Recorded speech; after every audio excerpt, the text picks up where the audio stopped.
Un travail de fourmi. Derrière les cordons de sécurité, les conservateurs de l'acropole s'activent.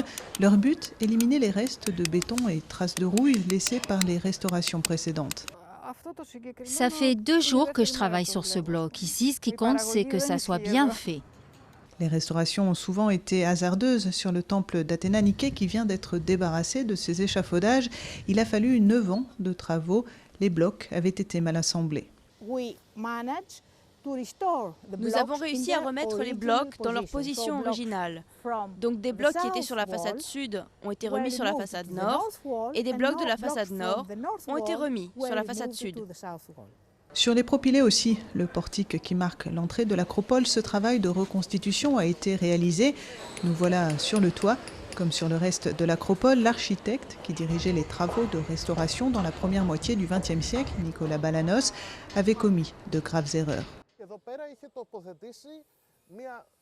Il avait introduit une poutre en fer ici pour relier les pierres entre elles.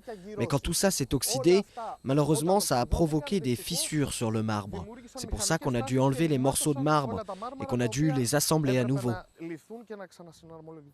Désormais, tout est fixé à l'aide de titane et c'est au tour du Parthénon de se retrouver sous les échafaudages.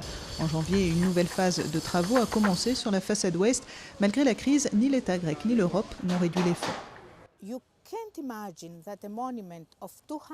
Vous ne pouvez pas imaginer qu'un monument qui a 2500 ans puisse être abandonné.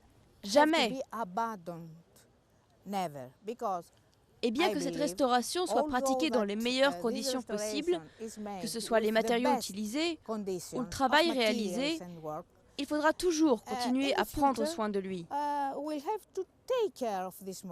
Car la pollution ne cesse d'attaquer le monument. Le travail d'entretien semble donc sans fin, alors que le Parthénon avait été construit en une dizaine d'années seulement.